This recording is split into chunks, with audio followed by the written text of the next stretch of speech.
Most gardeners have absolutely no idea what pH their soil is.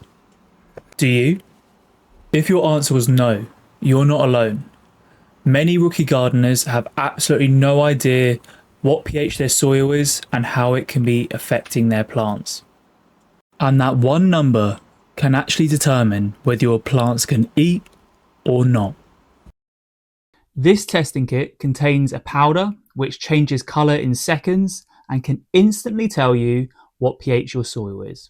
So in this video, I'm going to test 6 different soils from around my house. And one of these results is genuinely going to surprise you.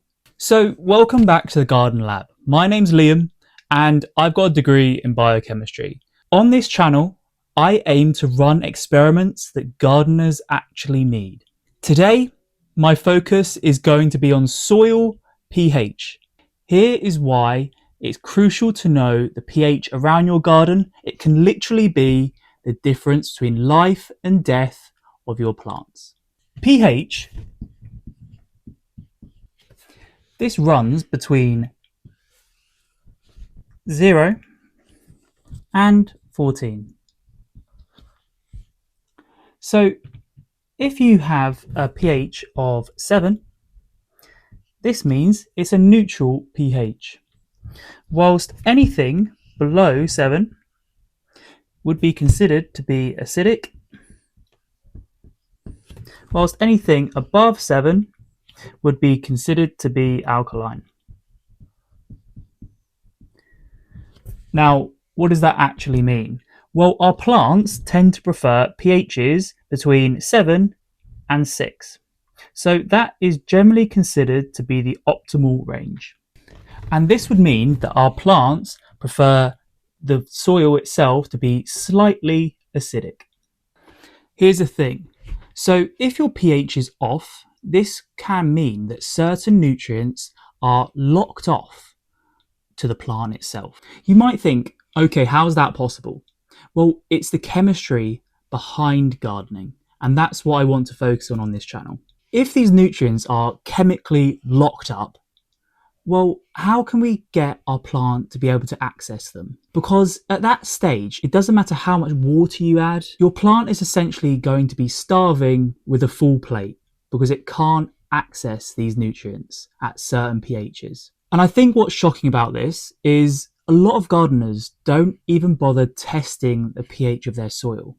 They simply just guess. Instead of going for guesswork, we're going to actually get our answer. So what I've done, I've collected 6 different samples from around my home. So first we have the soil from my garden. So this is quite heavy in clay. So what we're going to test is the pH, and if the pH is off, that explains quite a lot. And I've been trying to improve this soil over time. Second, this is compost from one of my beds, and this has been improved over time, so I'm interested to see how this one comes out. Third, this is shop bought compost, so it's multi-purpose compost, and it'll be so interesting to find out, is this the perfect pH? Because genuinely, this is the one what people just go for. They think it's perfect, but the real question, is it? Fourth, we have our mystery one. So I'm going to reveal what this is at the end, but I'm interested to see where this falls. Fifth, we have used coffee grounds, and this is really interesting. A lot of people believe that coffee grounds make your soil more acidic. So the question is, does it? And how will the pH come out? And finally, sample 6. This is wood ash from a fire. And I know this is going to be an extreme result, so stick around to find out how this comes out. So we're going to use barium sulfate, and this is otherwise known as soil testing powder. Additionally, we're going to use pH soil testing solution, and this is what's going to give us our results. So the first one we're going to start with is our actual soil. So I'm going to spoon a bit of this into here, so we don't want any lumps. So we can see there's a bit in there. Spoon a bit more. So we've filled roughly up to the 1 ml mark, and now we're going to add our different testing solutions. So we're going to start off with our barium sulfate. So we just want 1 scoop of this, Great, so you can see that's in there. Now we want to add our testing solution. Great, so now we can see, and we're going to add our cap, and we're going to shake it up. Right, so now it's a sort of green color, as you can see. It's quite a green color, greeny brown. Now we're going to add this to our jar. So when added to the jar, we can see that it's actually green. And according to our measuring, so here we have our pH scale. I would actually say this is more on the dark side and to the lighter side. So I would say that our soil is slightly alkaline. And based on that, well, we need to take some measures, and I'll show you what measures we need to take.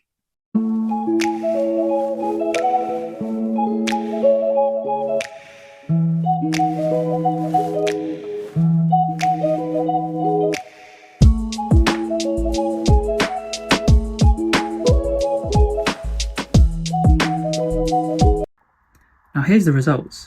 So let's firstly look at our mystery sample, and you can see that it's slightly green to alkaline, and I would say it's around sort of neutral to pH 7 to pH 7.5 for our mystery solution. I didn't say what the wood ash would come out as. However, I knew before I did the test that it would come out quite strongly alkaline. And this gives you a good comparison to compare your alkaline solution to the wood ash. And what we can see here is it's actually blue. Now, if we look at our wood ash, that's what we have here, we can see that it's actually much more blue than this top figure. So it tells us it's very alkaline. Next, let's look at our coffee grounds. You can see as we move down to our pH, it is probably around sort of 5.5 in terms of that colour match. It could even be slightly lower at around 5. Now you can see that solution there. This is from our garden bed, and it is slightly lighter now. So maybe we can move this slightly down, and it's around neutral, which is positive. And finally, this is from our very much clay-based soil. So I would say this is around neutral to slightly alkaline once again. Now our multi-purpose compost came out as slightly alkaline as well. So it shows that you can't just rely on going to the shops and buying your multi-purpose compost and expecting great results. So the question you can ask yourself is, why does any of this actually matter?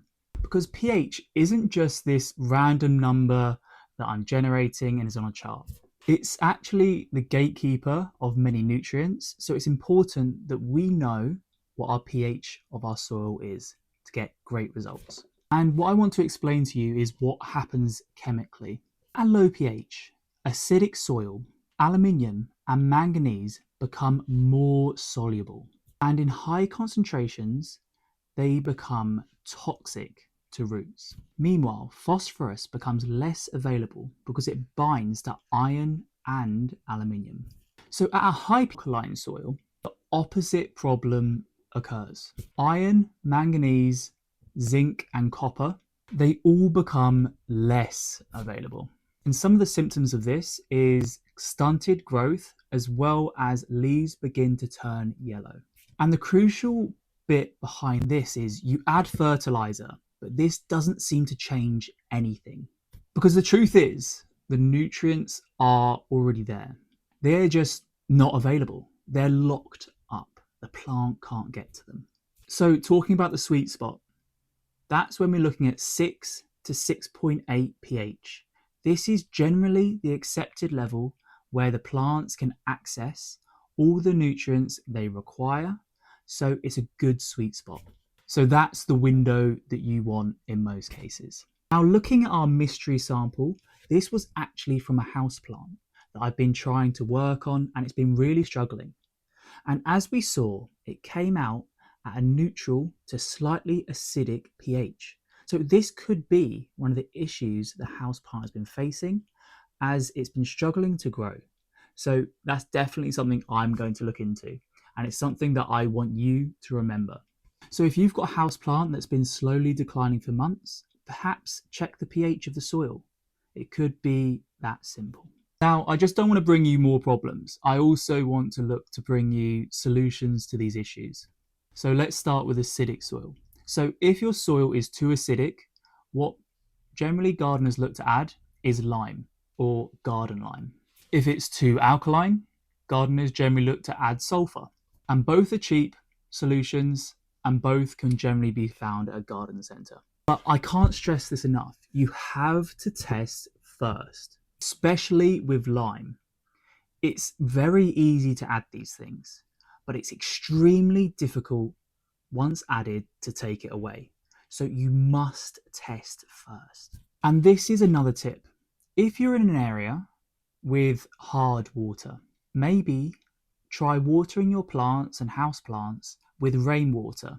Now, the reason I say to use rainwater instead is because hard water is naturally alkaline or termed a base. This is because it contains magnesium and calcium. When these are introduced into the water from a basic level, they essentially create a more alkaline solution and raises the pH, making the overall solution above our desired levels. And if you don't have rainwater, what you can do is use tap water, but let it sit for around 24 hours. It's not going to completely solve the issue, however, it might help. Now, in summary, testing your soil takes less than 5 minutes and it can make a world of difference to your results. So you can always pick up the same kit I used. It didn't cost very much, but it definitely can contribute towards more successful growing. So you can subscribe up here if you don't want to miss the next video. It will be exciting. And if you want to check out any more of my content, you can click up here to check out another video of mine. So thank you for joining me today in my lab, and I hope to see you next time.